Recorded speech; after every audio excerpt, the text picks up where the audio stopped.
अपनी मनसा ही सेट नहीं है, दूसरों को भी दुख दूर नहीं हो सकते। इसलिए बोला विश्व की आत्माओं को दुखों से छुड़ाने के लिए मनसा सेवा करो, फिर संपन्न बनो और संपूर्ण बनो।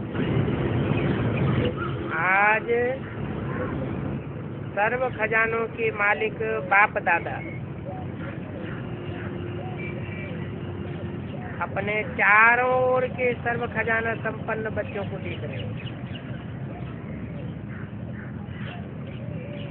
बाप दादा ने हर एक बच्चे को सर्व खजाने का मालिक बनाया है।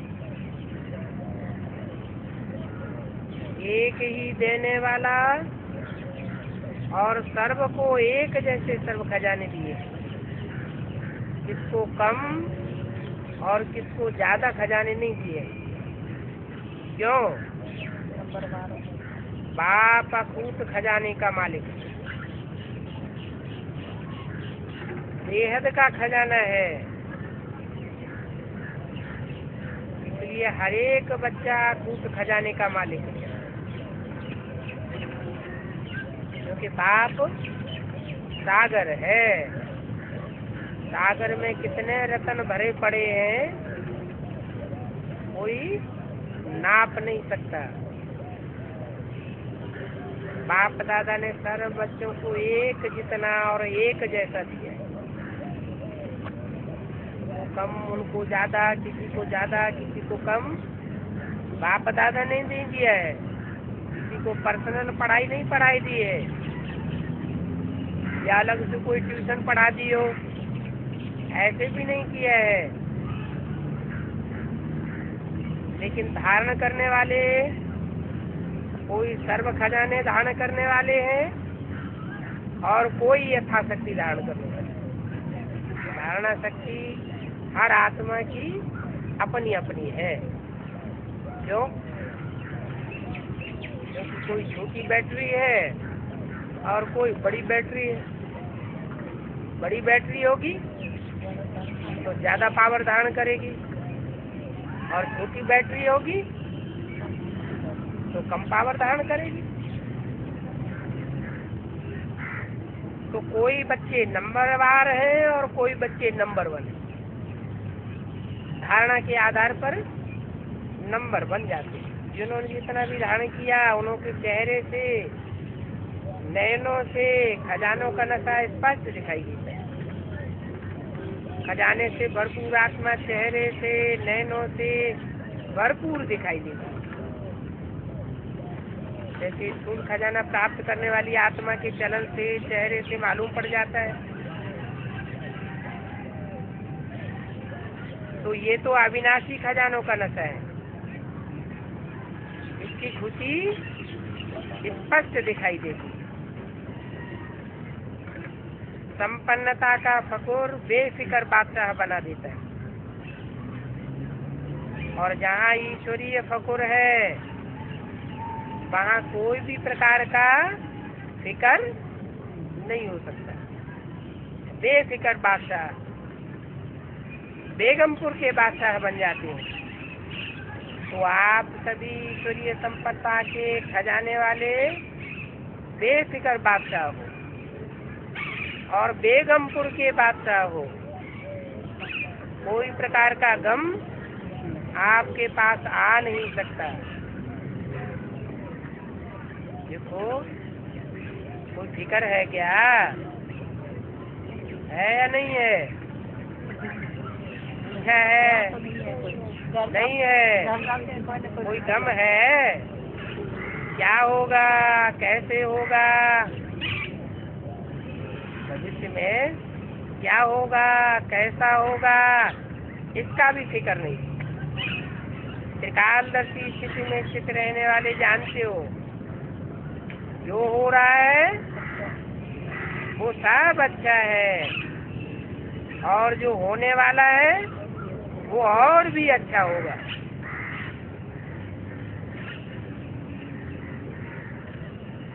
ऐसा क्यों है? क्योंकि सर्वशक्तिवान बाप के साथी हो, साथ साथ रहने वाले हो। हर एक को नशा है कठोर है कि बाप दादा सदा हमारे दिल में रहते हैं और हम सदा बाप के दिल तक पर रहते हैं। तो ऐसा नशा है ना जो दिल तक नशीन है, उनके संकल्प तो क्या स्वप्न में भी दुख की लहर नहीं आती, जरा सा लेस भी नहीं आ सकता। क्यों? क्योंकि सब प्रकार के खजानों से भरपूर। जो भरपूर चीज होती है वो हलचल में नहीं आती। पानी का ही घड़ा हो भरा हुआ होता है तो छलकता नहीं है, और जल गगरी छलकते जाए। तो चारों ओर के बच्चों की संपन्नता देख रहे थे। हर एक का बाप दादा ने जमा का खाता चेक किया।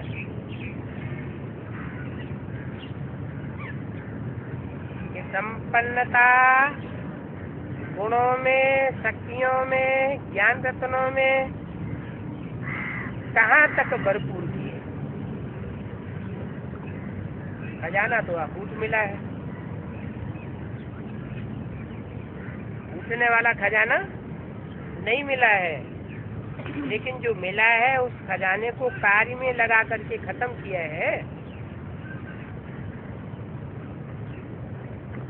वह मिले हुए खजाने को कार्य में लगाया और बढ़ाया है। कोई होते हैं धन को सूम करके रख लेते हैं, कोई होते हैं धन को उपयोग में लाते हैं।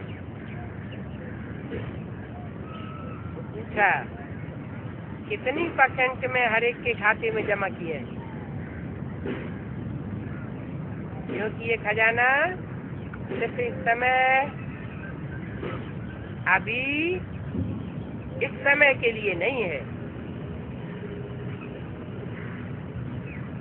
ये खजाना भविष्य में भी जन्म जन्मांतर साथ चलता है। क्या बोला था मुरली में? ये ज्ञान रतन भविष्य जन्मों के स्थूल रतन बन जावेंगे। जो यहाँ जितना ज्ञान धारण करेगा उतना वहाँ बड़ा धनवान बनेगा। जो यहाँ जितना ज्ञान धन का दाता बनेगा उतना बड़ा वहाँ दानी बनेगा।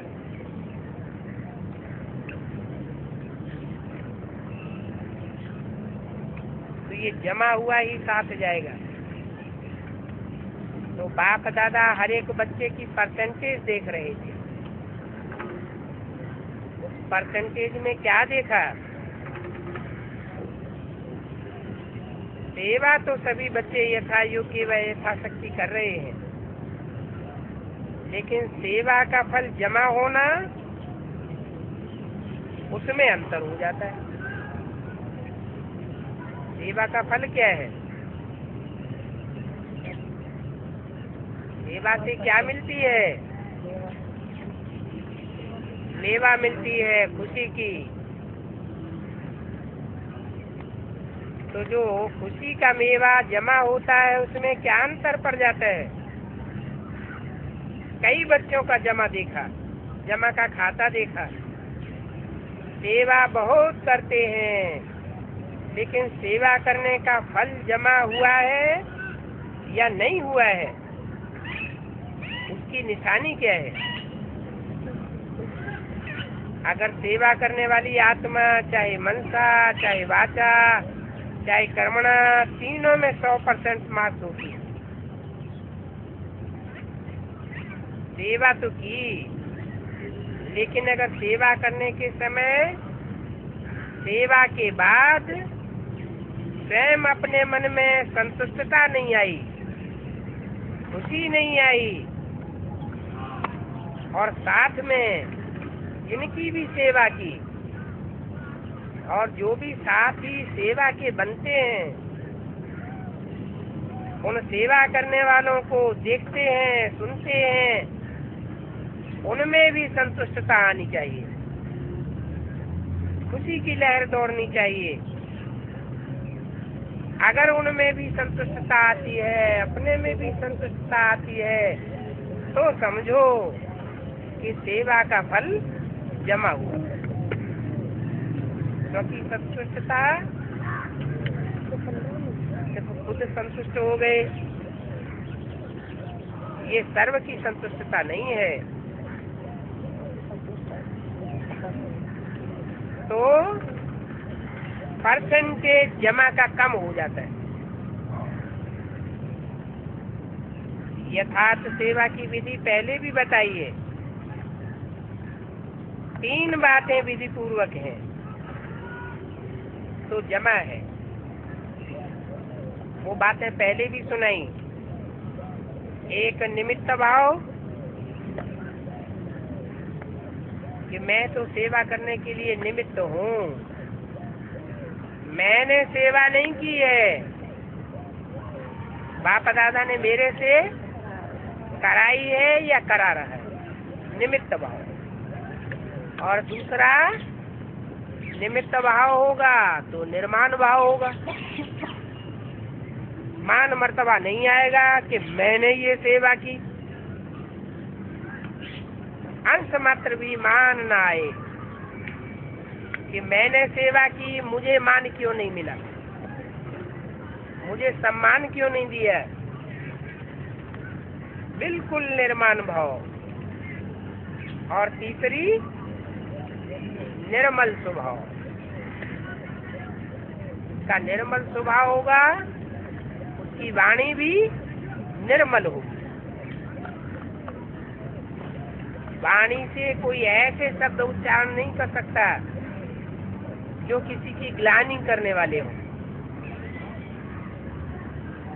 तो भाव, भावना, स्वभाव, बोल, अगर ये 3 बातों से एक बात भी कम है,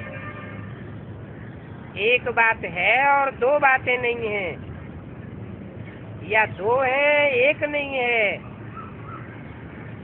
तो वो कमजोरी जमा की परसेंटेज कम कर देती है, कम जमा होता है। 28/2006 की अव्यक्तवाणी का दूसरा पेज। तो चारों ही सब्जेक्ट में अपने आप को चेक करो। कौन से 4 सब्जेक्ट? ज्ञान, योग, धारणा और सेवा। चारों ही सब्जेक्ट में हमारा खाता जमा हुआ है। हम खुद से संतुष्ट हैं, हमारे संगी साथी हमसे संतुष्ट हैं, वो संगी साथी अपने से संतुष्ट हैं, और जिनकी जिनकी सेवा की है हमने और हमारे साथियों ने मिलकर के, वो आत्माएं भी संतुष्ट हैं।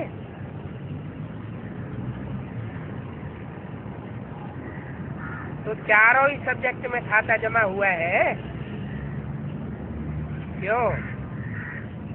बाप दादा ने देखा कि कईयों की 4 बातें जो सुनाई, भाव, स्वभाव, भावना, उस प्रमाण कई बच्चों का सेवा समाचार बहुत है, लेकिन जमा का खाता बहुत कम हुआ।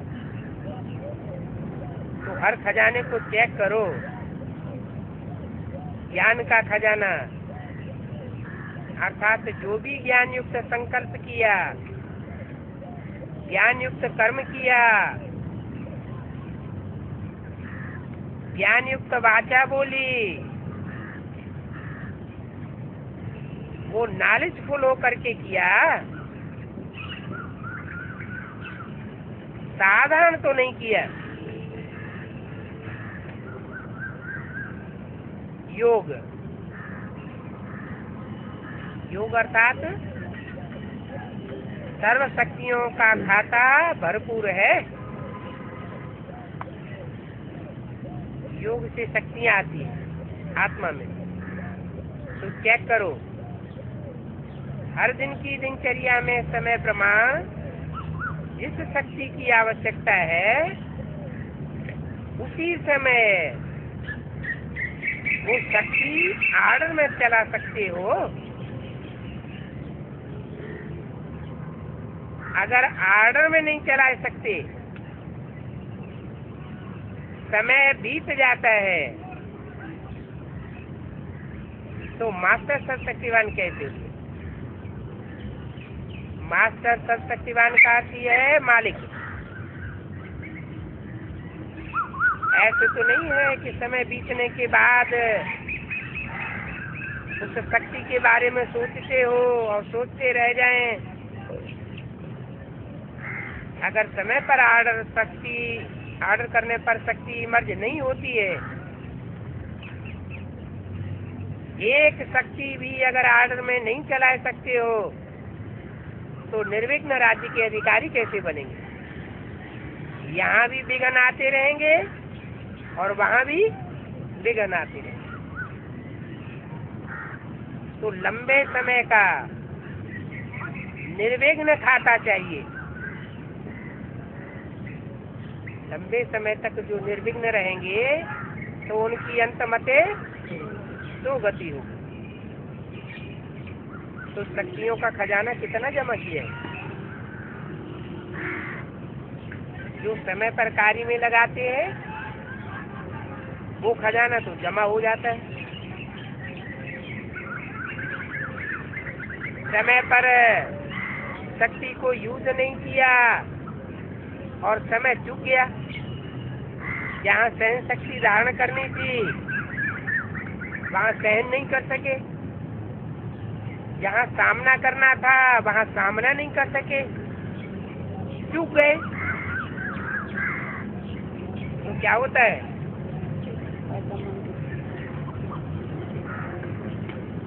तो वो व्यर्थ हो जाता है। चेक करते जा रहे हो मेरा खाता क्या है, क्योंकि बाप दादा को सभी बच्चों से अति प्यार है। बाप दादा यही चाहते हैं कि सभी बच्चों का खाता भरपूर हो, धारणा में भी हो, और धारणा की निशानी है कर्मों में और गुणों में संपन्न होना। जिस समय जिस गुण की आवश्यकता है वो गुण चेहरे से, चलन से, इमर्ज में दिखाई दे। अगर कोई भी गुण की कमी है, मानो सरलता के गुण की कमी है, और सरलता का गुण कर्म के समय आवश्यक है, मधुरता की आवश्यकता है, चाहे बोल में चाहे कर्म में। अगर सरलता मधुरता के बजाय थोड़ा भी आवेश आ जाता है, क्रोध आ जाता है, या थकावट के कारण मधुरता नहीं रहती, बोल मधुर नहीं है, चेहरे में मधुरता नहीं रहती, चेहरा सीरियस हो जाता है, तो उसको गुण संपन्न नहीं कहेंगे। कैसे भी सर्कमस्टांसेस हो, कैसी भी परिस्थिति हो, समस्याएं हो, लेकिन मेरा जो गुण है वह मेरा गुण जरूर इमर्ज होना चाहिए। अभी तो हम स्टार्ट में सुनाए रहे क्या? ऐसे ही सेवा में सबसे अच्छी निशानी सेवाधारी की है। सेवाधारी की अच्छी निशानी क्या? जो सेवा करने वाला सच्चा सेवाधारी होगा उसकी निशानी दिखाई देगी कि वो स्वयं भी हल्का रहेगा, लाइट रूप रहेगा, खुशनुमा रहेगा, और जो भी संसर्ग संपर्क में आने वाले हैं वो उसके खुशनुमा चेहरे से खुद भी खुश हो जाएंगे। तो ये हल्कापन, खुशनुमा चेहरा दिखाई दे तो सेवा का फल है खुशी। अगर सेवा करते खुशी गायब हो जाती है तो समझो सेवा का खाता जमा नहीं हुआ। सेवा तो की, सेवा में समय तो लगाया, मेहनत तो की, लेकिन परसेंटेज में थोड़ा जमा हुआ। थोड़ा जमा होगा तो कहेंगे फालतू नहीं गया, लेकिन जितनी परसेंटेज में जमा होना चाहिए उतना जमा नहीं हुआ। ऐसे ही संबंध संपर्क की निशानी है दुआओं की प्राप्ति। जिन आत्माओं के भी संबंध में आते हैं, संपर्क में आते हैं, उनसे दुआओं की प्राप्ति होनी चाहिए। कोई के मुख से बद्दुआ सुनाई नहीं देनी चाहिए। जिसके भी संबंध संपर्क में आए उनके मन से आपके प्रति दुआएं निकले, मुख से निकले, बहुत अच्छा करता है। बाहर से नहीं दुआएं निकले, दिल से दुआएं निकले। और ऐसी दुआएं अगर प्राप्त है तो ऐसी दिल की दुआएं मिलना ये बहुत सहज पुरुषार्थ का साधन बन जाता है। तो बाबा अभी मैंने जब आपसे मिलना है तो मैं घर में फोन करके बोली कि मैं झंडे वाली मंदिर जा रही हूँ, तो क्या मैं पाप कर्म हुआ कि क्या हुआ? भाव देखा जाता है कि किस भाव से कौन सी वाचा बोली गई और कौन सा कर्म किया गया। भाव अच्छा है तो वाचा भी अच्छी है, कर्म भी अच्छा है। आपका भाव किसी के लिए बुरा तो नहीं है, अपने लिए भी बुरा नहीं है। तो बोला दिल से दुआएं निकले, भाषण मत करो। चलो मनसा सेवा भी इतनी पावरफुल नहीं कर रहे हो, कोई नए नए प्लान भी बनाना नहीं आते हैं, कोई हर्जा नहीं। क्या भाषण नहीं कर पाते हैं, नए नए प्लान बनाना नहीं आते हैं, मनसा सेवा भी इतनी पावरफुल नहीं कर सकते हैं, तो भी कोई हर्जा नहीं। लेकिन सबसे सहज पुरुषार्थ का साधन है दुआएं लो और दुआएं दो। कोई भी कर्म करते हो, कोई भी वाचा बोलते हो, कोई भी संकल्प करते हो, उसके अंदर क्या देखना है? दुआएं दे रहे हैं और दुआएं ले रहे हैं। कई बच्चों के बाप दादा मन के संकल्प रीड करते हैं, कई बच्चे समय अनुसार सर्कमस्टांसेस अनुसार कहते हैं कि अगर कोई खराब काम करता है तो उसको दुआएं कैसे दें। उस पर तो क्रोध आता है ना, उसको दुआएं कैसे दें? चलो क्रोध के बाल बच्चे भी तो बहुत हैं, लेकिन उसने खराब काम किया, वो खराब है। आपने ये बात ठीक समझी कि वो खराब है, ये अच्छा है। आपने निर्णय तो अच्छा किया क्या कि वो खराब है, समझा तो अच्छा। लेकिन एक होता है समझना कि वो खराब है, और दूसरा होता है उसके खराब काम को, उसकी खराब बातों को अपने दिल में हमेशा के लिए समा के रखना।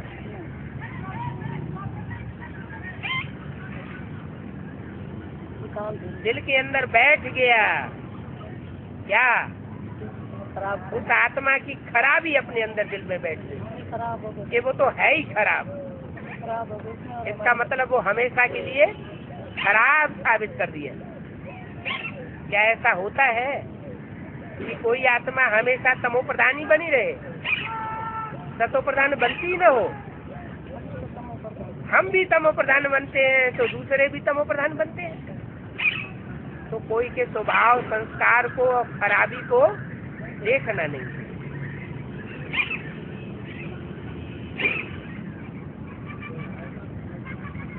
तो अपने दिल में कोई की खराबी को समाकर मत रखो। खराब हो जाए, समझना और समाना, इन दोनों बातों में फर्क है। अगर आप समझदार हो, क्या समझदार कोई खराब चीज अपने पास रखेगा? जो समझदार होगा वो खराब चीज को अपने पास नहीं रख सकता। वो खराब है, आपने दिल में समाय लिया कि वो खराब है, अर्थात आपने खराब चीज अपने पास रख ली, उस चीज को संभाल लिया। तो समझना अलग चीज है और समा करके रखना अलग चीज है। इन दोनों बातों में क्या अच्छा है और क्या बुरा है समझ लेना, फैसला कर लेना, ये तो अच्छी बात है। लेकिन कोई की खराबी को अपने दिल के अंदर समा करके रखना, ये तो है ही ऐसा, ये गलत बात। उस आत्मा के प्रति हमारे अंदर बुरा भाव बैठ गया, तो भावना नहीं रही, तो समाओ नहीं, ये तो है ही ऐसा। ये बात अंदर समा करके नहीं रखना है, ऐसे समझ करके व्यवहार में आना, ये कोई समझदारी का काम नहीं है। तो बाप दादा ने चेक किया, अभी समय समीप नहीं आना है। समय जड़ है या चैतन्य है? जड़ है। तो जड़ चीज अपने आप आती जाती है या उसको लाया जाता है? आत्मा चैतन्य है और समय जड़ है।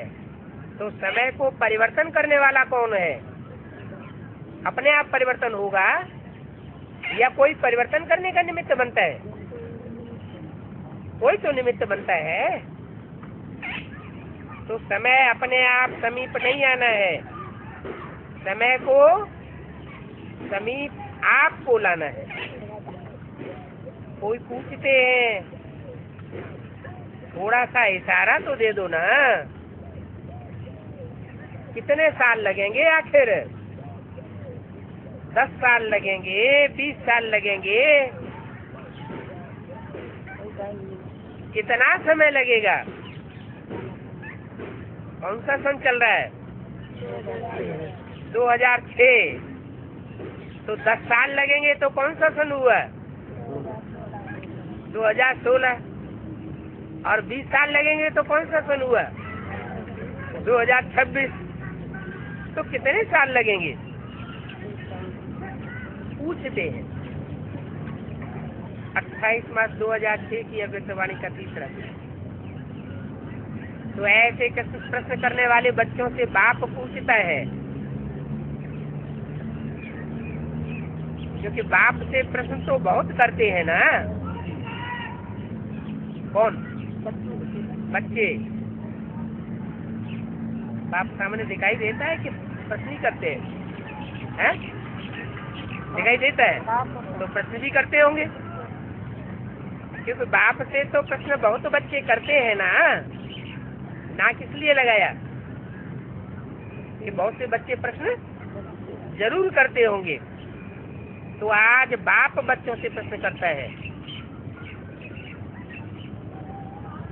अभी समय को समीप लाने वाले कौन हैं?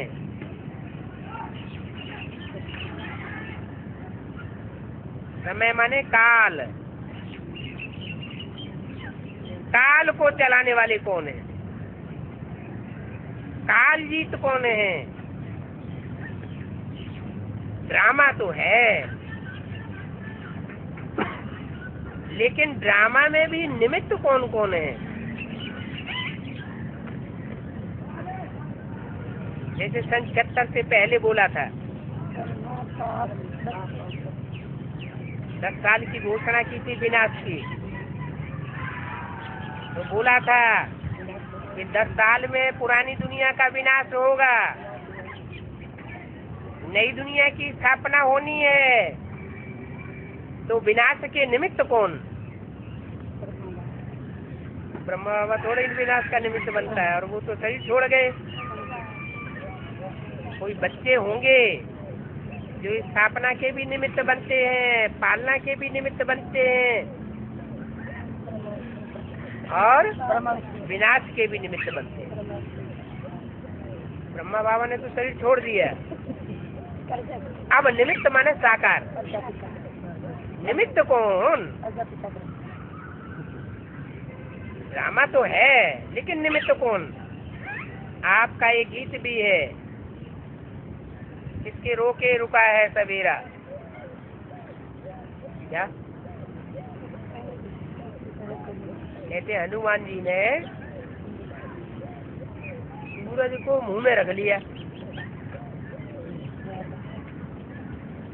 हम सवेरा नहीं होने देंगे। तो क्या सवेरा हुआ नहीं है? सवेरा तो फिर भी हुआ ना है। सच्चा सच्चा हनुमान तो यज्ञ के आदि में जो ज्ञानदाता बाप था, वो ज्ञानदाता बाप अचानक गुप्त हो गया, और बच्चे यज्ञ में रह गए। आई तार अल्लाह की, हुआ रेल का राही, वो तो रेल का राही हो गया। तो वो चला गया जो ज्ञानदाता था, तो क्या ज्ञान का सवेरा होना नहीं? कोई निमित्त बना ब्रह्मा ज्ञान देने के, उन्होंने भी शरीर छोड़ दिया 68-69 में। ज्ञान चंद्रमा भी अस्त हुआ, तो क्या सवेरा होना नहीं है? तो भी घोषणा तो की ना मुरली में कि 10 वर्ष में पुरानी दुनिया का विनाश, नई दुनिया की स्थापना होने वाली है। सतयुग आने वाला है, कलयुग जाने वाला है। अब ये समझने वालों की समझ की कमी है कि वो सही फैसला नहीं कर पाए कि इतनी बड़ी दुनिया का विनाश होगा या पहले ब्राह्मणों की दुनिया में पहले विघटन होगा। तो ब्राह्मण की दुनिया में पुराने ब्राह्मण संगठन का विनाश और नए संगठन की स्थापना हुई, शुरुआत हुई, संपन्नता नहीं हुई। कोई भी काम करने के लिए टाइम लगता है। तो सवेरा तो आना ही है। सन 76 में 1-2 आत्माएं ऐसी निमित्त बनी जिनकी मन बुद्धि रूपी क्षेत्र में ज्ञान का सवेरा उदय हो गया, वो बीज पड़ गया।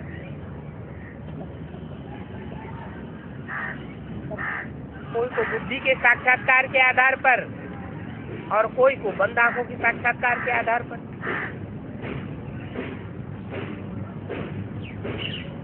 तो ये गीत है ना,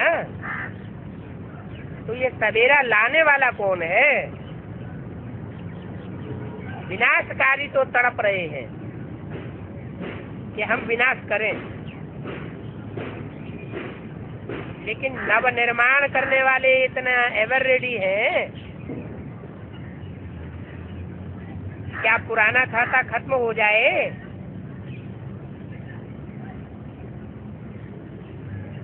नया निर्माण नहीं, नया निर्माण नहीं हो और पुराना खाता खत्म हो जाए तो क्या होगा? इसलिए बाप दादा ने अभी बाप के बजाय टीचर का रूप धारण किया है। क्या बाप का रूप धारण नहीं किया है? आदि में बाप का रूप धारण किया था, ज्ञान का बीज बोया था ब्रह्मा में। साक्षात्कारों का अर्थ बताया। अभी टीचर का रूप धारण किया है। बाप का रूप धारण करेगा तो वर्षा मिलेगा। बाप से क्या मिलता है? वर्षा मिलता है। तो अभी बाप के बजाय टीचर का रूप धारण किया है। टीचर का काम क्या होता है? जो भी गीता ज्ञान 51 से लेकर के 68 तक 18 अध्याय का हमारे सामने आई गीता, उन मुरलियों का क्लैरिफिकेशन देना। तो टीचर का रूप धारण किया है। अभी होमवर्क दिया है ना, फिर पढ़ाता भी है और फिर होमवर्क भी देता है।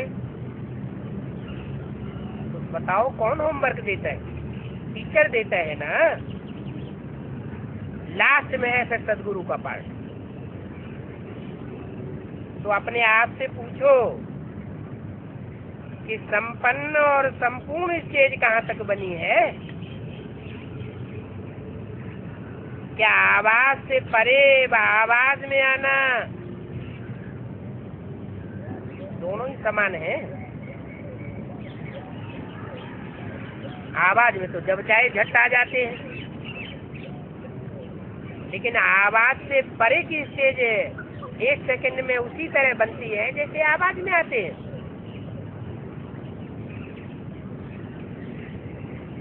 सेकंड में आवाज में आ सकते हैं और सेकंड में आवाज से परे इतनी भी प्रैक्टिस है। जैसे शरीर द्वारा जब चाहो जहाँ चाहो आ जा सकते हो, ऐसे मन बुद्धि द्वारा भी जब जहाँ चाहो और जितने समय के लिए चाहो वहाँ जा सकते हो और ठहर सकते हो।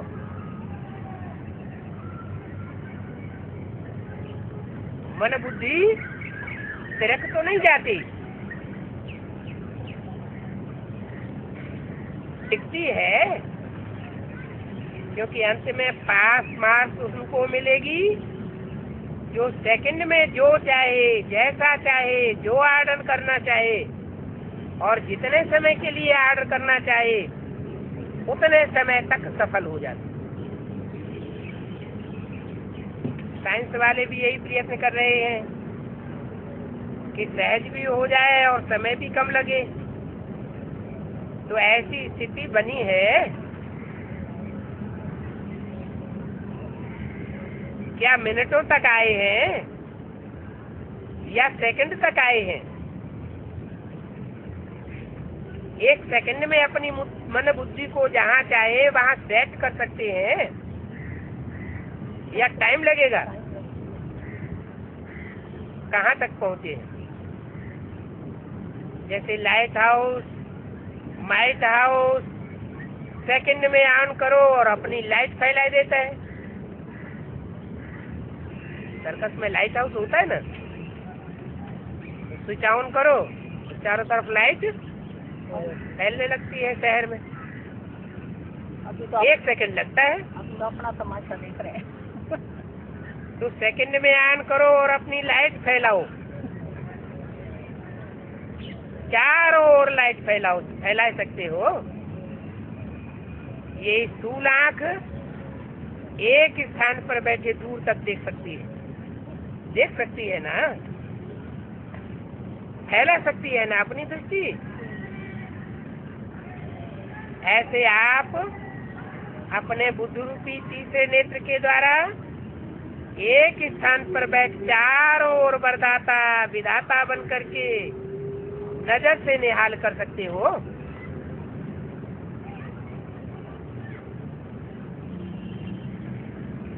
दूसरा संकल्प बीच में न टपके, एक ही संकल्प में एक टिक होकर के नजर से निहाल कर सकते हो। चेक कर रहे हो अपने को सब बातों में? इतना तीसरा नेत्र क्लीन और क्लियर है। अगर थोड़ी भी कमजोरी है सभी बातों में, क्योंकि कारण तो पहले ही सुनाई दिए है। जो हद का लगाव है मैं और मेरा, जैसे मैं के लिए स्पष्ट किया था, होमवर्क दिया था, 2 मैं को समाप्त कर दो और 1 मैं धारण करके रखो।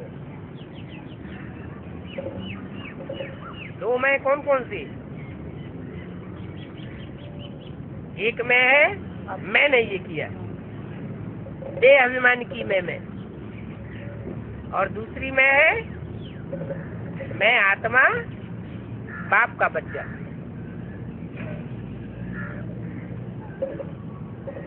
तो सभी ने ये होमवर्क किया है। आत्माभिमान की मैं धारण करने में सफल हुए और देह अभिमान का मैंपन खलास करने में कहाँ तक सफल हुए? जो सफल हुए होमवर्क में वो हाथ उठाओ। बाप दादा ने तो सबको देखा है, कौन सफल हुए हैं और कौन सफल नहीं हुए। लेकिन हिम्मत रखो ऐसी, डरो नहीं, अच्छा है, मुबारक मिलेगी। बहुत थोड़े हैं जिन्होंने आत्माभिमान के मैंपन को धारण किए है। ये टीवी में इनके हाथ दिखाओ, हाथ उठाए होंगे, हमने का धारण किया। पीछे भी दिखाओ, बहुत थोड़ों ने हाथ उठाया है। अभी क्या करें? सभी को अपने ऊपर हंसी आ रही है। अच्छा, दूसरा होमवर्क था क्रोध को छोड़ना है। ये तो सहज है ना। तो क्रोध को किसने छोड़ा? इतने दिनों में क्रोध नहीं किया क्या?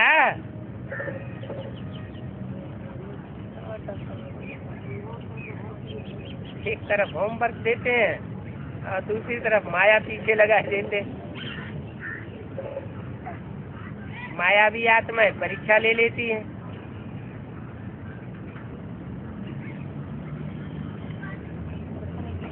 इतने दिनों में क्रोध नहीं किया क्या? इस बात में बहुतों ने हाथ उठाई दिया। इस बात में थोड़े ज्यादा हैं जिन्होंने क्रोध नहीं किया। उनके आसपास वालों से भी पूछेंगे कि इन्होंने क्रोध किया या नहीं किया।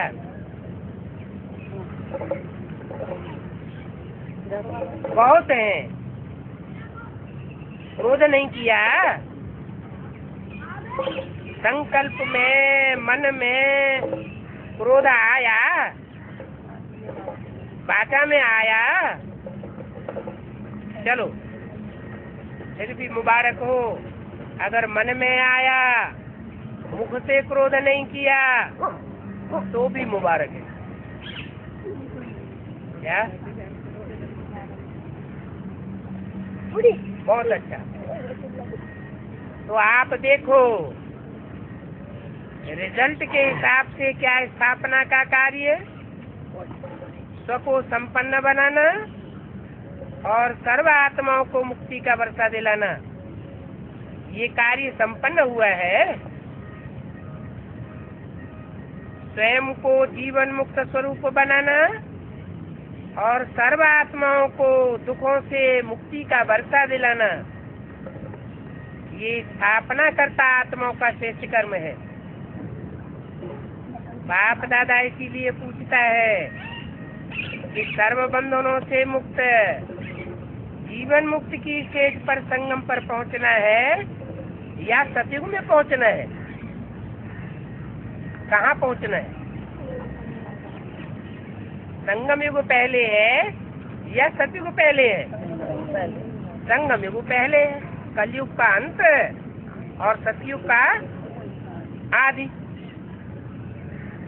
तो कहाँ पर मुक्ति, जीवन मुक्ति का अनुभव करना है? संगम में करना है ना।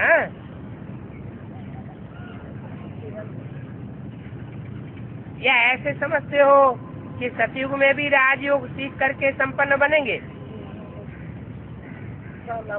यहाँ शिखामणि दी जा रही है, यहाँ राजयोग की पढ़ाई जा रही है, तो राजयोग का रिजल्ट कहाँ लेंगे? सतयुग में लेंगे या संगम युग में लेंगे?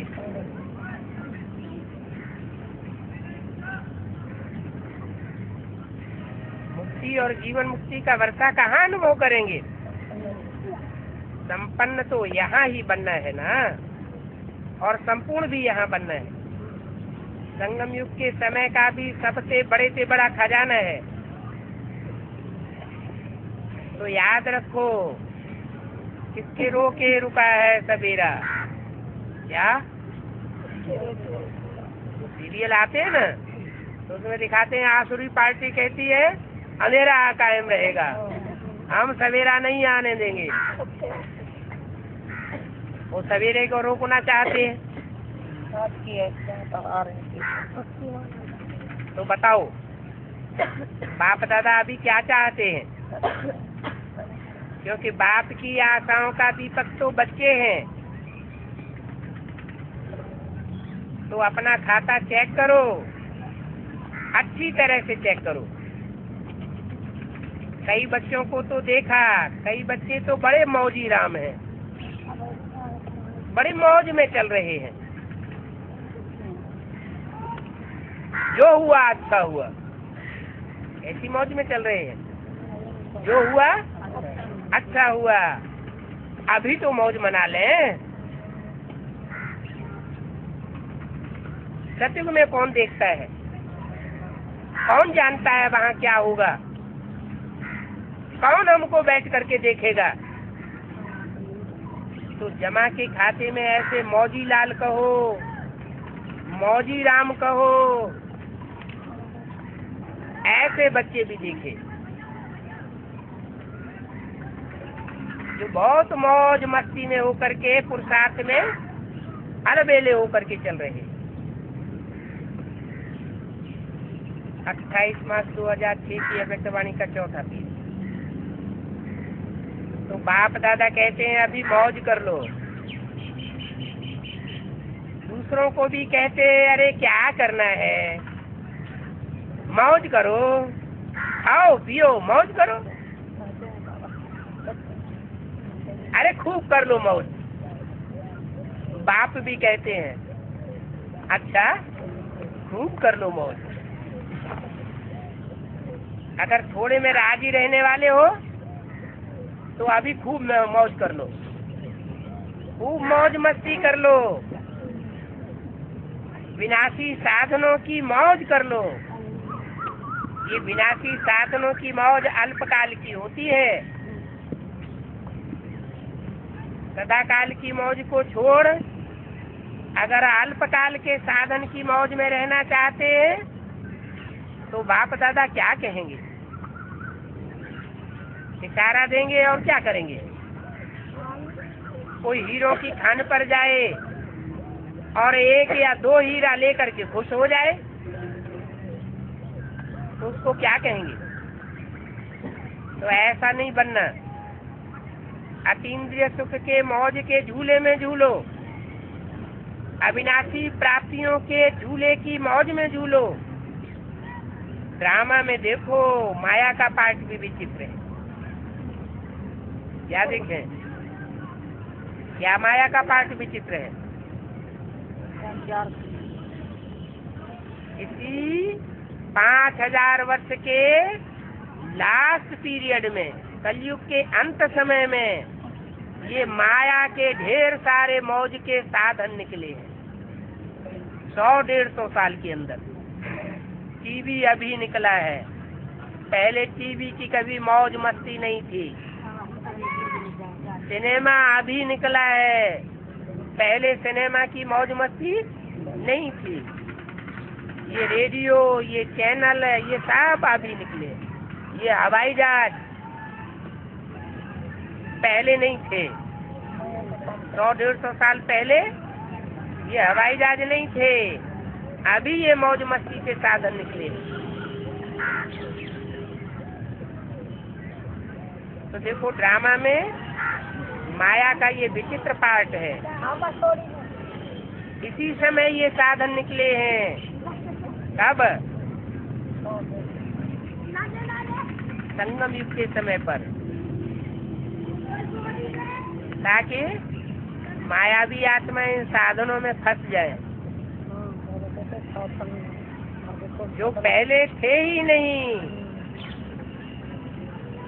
4,500 पौने 5,000 वर्ष तक वो साधन नहीं थे। मायावी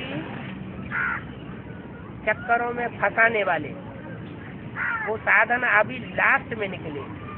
इसलिए निकले कि लोग माया रावण के चंबे में फंसे रहे और बाप से विपरीत बुद्धि बने रहे।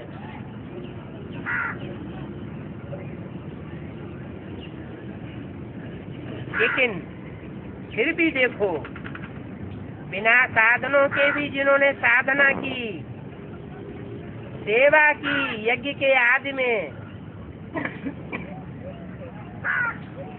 वो एग्जाम्पल अभी तक भी सामने है।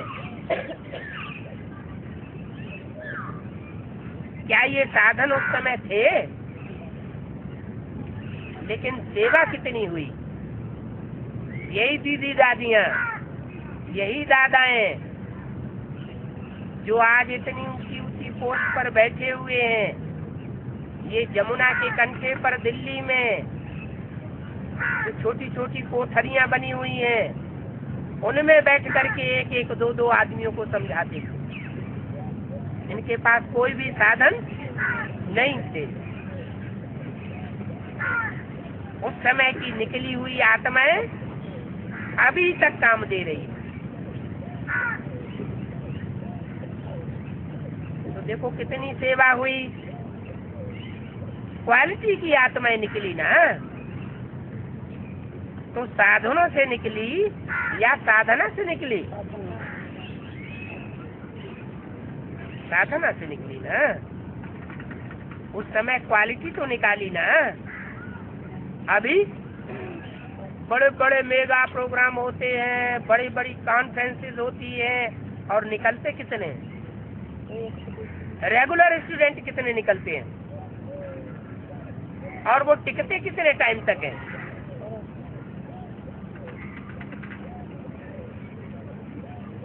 तो आज में आदि रतन तो तैयार हो गए।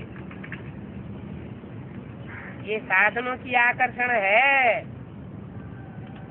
साधनों को यूज करना रंग नहीं है, लेकिन साधनों को भूल करके, वो साधना को भूल करके साधनों में साधन में लग जाना, साधनों को भूल करके, साधना को भूल करके और साधनों में लग जाना, ये बड़ी भारी भूल है। इसको बाप दादा रंग कहते हैं। क्या? कि साधना को भूल जाए और साधनों के चक्कर में फंस जाए। साधन जीवन के उड़ती कला का साधन नहीं है, उड़ती कला का आधार नहीं है। साधना आधार है, साधन आधार नहीं है। अगर साधना के बजाय साधनों को आधार बनाया तो समझ लो रिजल्ट क्या होगी। साधन तो विनाशी है, आज है, कल एटम बमों में राख हो जाने वाले हैं। रिजल्ट क्या होगी? साधना अविनाशी बनी रहेगी। उसकी रिजल्ट क्या होगी? जो साधना में रहने वाले बच्चे हैं वो मौज में रहेंगे। एटम बमों की विभीषिका में भी उनका कोई बाल बांका नहीं होगा। ज्ञान जितना सच्चा है, माया उतनी भयंकर है।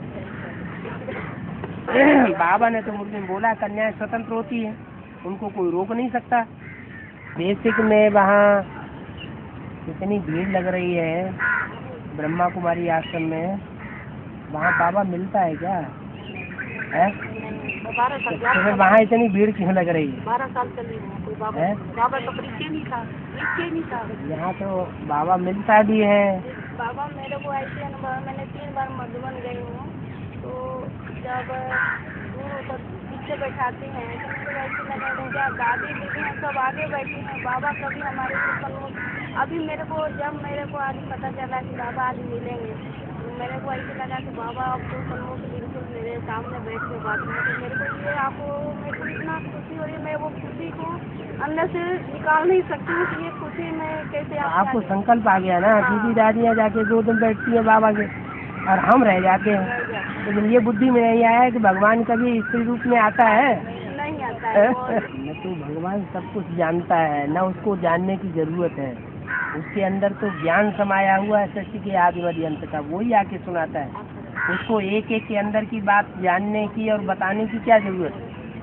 वो जानने की जरूरत है नहीं, न वो सर्वव्यापी है, वो सर्वव्यापी भी नहीं है, वो एक व्यापी होके आता है। तभी तो आप एक को याद करेंगे, और सब में व्यापक होके आ जाए तो आप सबको याद करेंगे क्या? फिर बुद्धि भटक जाएगी, एकाग्र होगी है, फिर बुद्धि भटक जाएगी। तो बुद्धि अभी तक भटकती रही सर्वव्यापी समझने से। अभी पहचान करना है बाप कहाँ आया हुआ है और किस एक में आया हुआ है, एक व्यापी कहाँ है, जिस एक के द्वारा भगवान प्रत्यक्ष होता है और प्रत्यक्ष होकर के दुनिया को पलटता है, लेकिन गुप्त रूप में आता है। पांडव गुप्त थे और पांडव पति भी गुप्त था, गोपियां भी गुप्त थे।